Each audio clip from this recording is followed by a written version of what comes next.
हम लोग फिर से चित्रा के ऊपर बात करेंगे। मैंने अभी इनके ऊपर कुछ ही दिनों पहले वीडियो की थी जिसके अंदर मैंने बात की थी और मैंने कहा था कि चित्रा के ऊपर कोई भी अपडेट होगी तो मैं उसके साथ वापस आऊँगी और हम बात करेंगे। मैं उसका लिंक डिस्क्रिप्शन बॉक्स में डाल दूँगी जहाँ पर मैंने पूरी एक्सप्लेन किया हुआ है कि इनके साथ क्या हुआ है। लेकिन यहाँ मेमोरी के लिए आप लोगों को एक दफ़ा मैं दोबारा से बता देती कि ये 9 दिसंबर को अपने होटल के रूम में जहाँ ये अपने पति के साथ हेमांत के साथ रुकी हुई थी, ये वहाँ आती हैं और इनके पति के स्टेटमेंट के हिसाब से इनका मूड बहुत ख़राब होता है और ये होटल के रूम में आते ही बाथरूम में चली जाती हैं। और जब काफ़ी देर तक ये बाथरूम से नहीं निकलती हैं तो इनके जो पति हैं वो नॉक करते हैं। जब कोई रिस्पांस नहीं आता है तो होटल के स्टाफ को बुलाते हैं और होटल का स्टाफ जब खोलता है तो ये बाथरूम में लटकी हुई होती हैं। इन्होंने अपने आप को होटल में लटका लिया होता है। मुझे आज तक नहीं पता कि होटल में बाथरूम में कहीं किसी को लटकाया जा सकता है कि नहीं। होटल में लटकने के लिए शावर के कर्टन की जो रॉड होती है शायद उस पर लटकाया जा सकता है, लेकिन कर्टन की रॉड डिपेंड करती है कि वो किस मटेरियल की है। पंखे तो होते नहीं हैं कि आप पंखे से किसी को लटका लें। खैर, ये स्टेटमेंट थी उस टाइम पे भी जब इनको लेके जाया गया था। तो ये इनकी जो चित्रा की माता थी उनके द्वारा ये बात कही जा रही थी कि डोमेस्टिक वायलेंस है और इनके पति ने इनको मारा है और मारने के बाद इनको लटका दिया है। उसके बाद इन्वेस्टिगेशन जो तमिलनाडु में जो पुलिस है वो इन्वेस्टिगेशन कर रही थी और उन्होंने कुछ ही दिन उसी वक्त ही ये कह दिया गया था जब शुरू में ही इनकी बॉडी को लेके जाया गया था कि उनको ऐसा लगता है कि जो विजय विजय ये जो चित्रा हैं इन्होंने आत्महत्या की है। ये उस वक्त सिर्फ एक बात कही गई थी। तब भी इनकी जो माता थी चित्रा की वो बार बार ये कह रही थी कि नहीं, मेरी बेटी आत्महत्या नहीं कर सकती। उसके बाद पुलिस इन्वेस्टिगेशन हुई और इनिशियली जो पुलिस इन्वेस्टिगेशन हुई उसमें उन्होंने ये बात कह दी कि ये आत्महत्या का केस था। फिर उसके बाद ये बात आना शुरू हो गई कि विजय चित्रा जो थी उनको उनके सेट्स पर कोई एमपी था तमिलनाडु नाडु का जो इनको हरास कर रहा था और वो उनसे डिमांड कर रहा था कि मेरे साथ रात गुजारें या मेरे साथ सोएं। इस तरीके की इनडिसेंट डिमांड्स की जा रही थी उनके द्वारा, जिसके चलते विजय चित्रा जो थी वो बहुत अपसेट थी और वो इसी वजह से ख़राब मूड में थी और वो उन्होंने आके आत्महत्या कर ली। लेकिन जो इनकी फ्रेंड्स और उनके दोस्त थे उनके द्वारा ये बात कही जा रही थी कि जो विजय चित्रा के पति हैं जिनसे इनकी सगाई जो है 25 अगस्त को हुई है और शादी जो है इनकी 19 अक्टूबर को हो गई है। ये इनकी शायद सगाई की वीडियो है जो आप लोग यहाँ पर देख रहे हैं।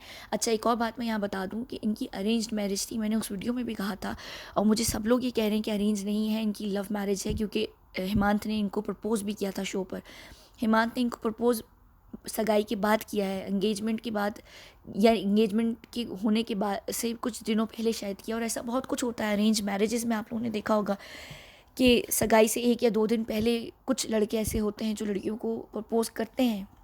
इसमें इतनी कोई बड़ी बात नहीं है। इनका अरेंज मैरिज ये थी जो 19 अक्टूबर को हो गई थी। और फिर इनके जो फ्रेंड्स हैं उनके द्वारा ये बात कही जा रही है चित्रा के कि हेमांत और चित्रा की माता के बीच में कुछ ऐसी प्रॉब्लम्स चल रही थी जिनको लेकर जो चित्रा हैं वो अपने पति को लेकर होटल में आ गई थी। वो 4 दिसंबर से होटल में रुकी हुई थी। अगर यहाँ पर हम देखें तो 4 दिसंबर ये बिल्कुल एक दिशा सालियन वाली केस की तरह भी है कि दिशा सालियन भी पहले उन्होंने सारा लॉकडाउन अपने माता पिता के यहाँ गुजारा है, लेकिन फिर ऐसी कोई प्रॉब्लम हो गई थी दिशा सालियन के माता पिता और रोहन के बीच में, जिसको लेकर दिशा सालियन रोहन राय के घर पर 3 जून को शिफ्ट हो गई थी और 7 जून के बाद तो फिर क्या ही हुआ है वो आप लोग सब जानते हैं अच्छे तरीके से। इसी तरह ये भी यहाँ पर इनके बीच में कोई प्रॉब्लम थी मदर इन लॉ और जो सन इन लॉ थे उनके बीच में, तो उसको ख़त्म करने के लिए चित्रा जो है आ गई थी और उसको लेकर इनके बीच में काफ़ी प्रॉब्लम्स भी चल रही थी। खैर, अब ये कहा जा रहा है कि 306 की जो धारा है वो इस केस में लगा दी गई है और उसके चलते हेमांत को तुरंत गिरफ्तार कर लिया गया। उनको उनकी उनकी उनकी जो इंटेरोगेशन है वो कस्टोडियल इंटेरोगेशन होगी। तो इस केस में यहाँ पर सिर्फ एक बात है जो मैं यहाँ करना चाहूँगी सुशांत के केस से भी रिलेटेड करके, वो ये केस है। देखें, यहाँ पर अगर हम यहाँ पर सुशांत की प्रोफाइल पर जाते हैं, जो मैं बार बार ये बात कह रही हूँ कि सुशांत सिंह राजपूत के केस में 306 जो है वो लगाई गई है सुशांत के पिता के द्वारा। किसके ऊपर? ये जो रिहा चक्रवर्ती हैं इनके ऊपर लगाई गई है और ये कहा जा रहा था कि रिहा चक्रवर्ती ने उकसाया है जिसकी वजह से आत्महत्या सुशांत ने किया। और बिल्कुल ऐसे केसेस में पहले ऐसे ही स्टार्ट किया जाता है, आप अबेटमेंट ऑफ सुसाइड से ही स्टार्ट करते हैं और फिर बाद में पुलिस के ऊपर ये होता है कि वो इस धारा को हटा के 302 की धारा लगाती है।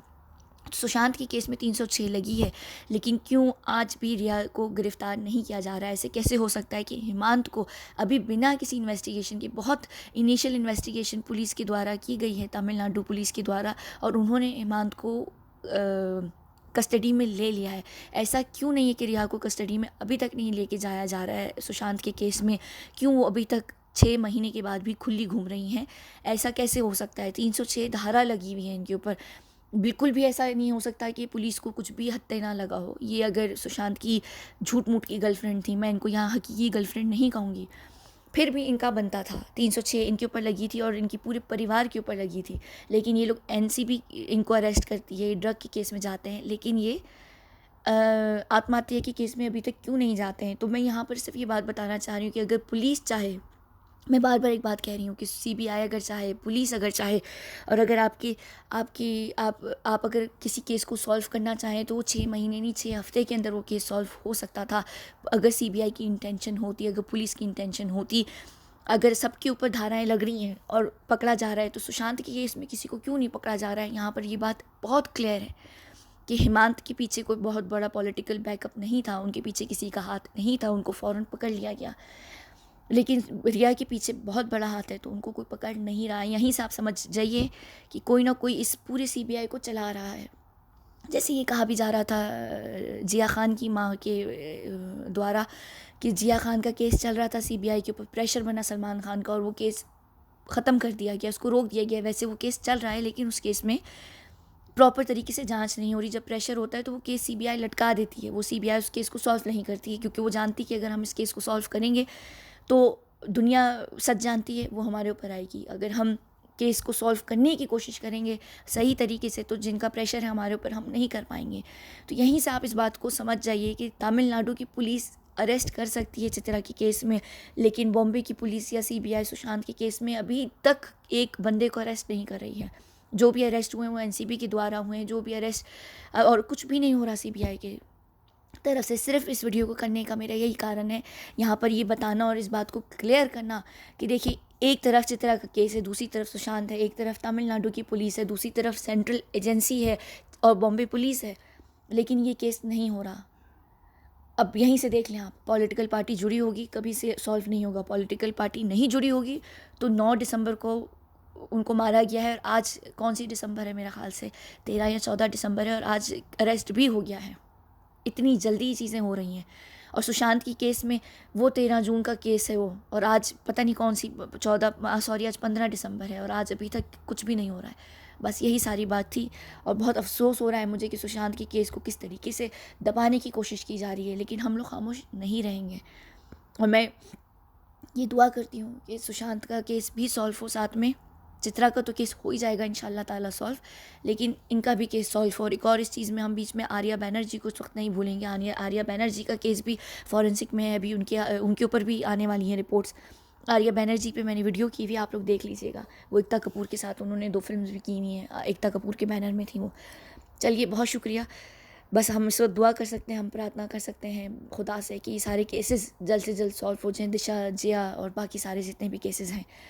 चलिए, बहुत बहुत शुक्रिया। और जाते जाते मैं ये बात ज़रूर कहूँगी कि चित्रा के पति का चरित्र वाकई एक सही नहीं था। मैं उस दिन भी ये बात कहना चाह रही थी, लेकिन आज मुझे इस बात पे पूरा बैकग्राउंड मिल गया है कि हाँ, ये उनके पति ने किया। मैं उस दिन भी ये बात कह रही थी कि जो भी हुआ है पति के द्वारा हुआ है।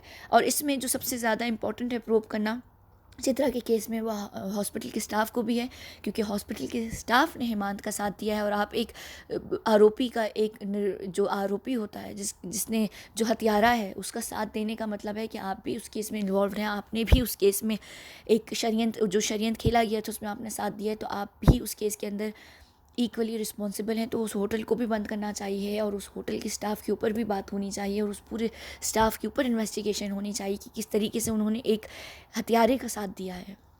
बहुत बहुत शुक्रिया।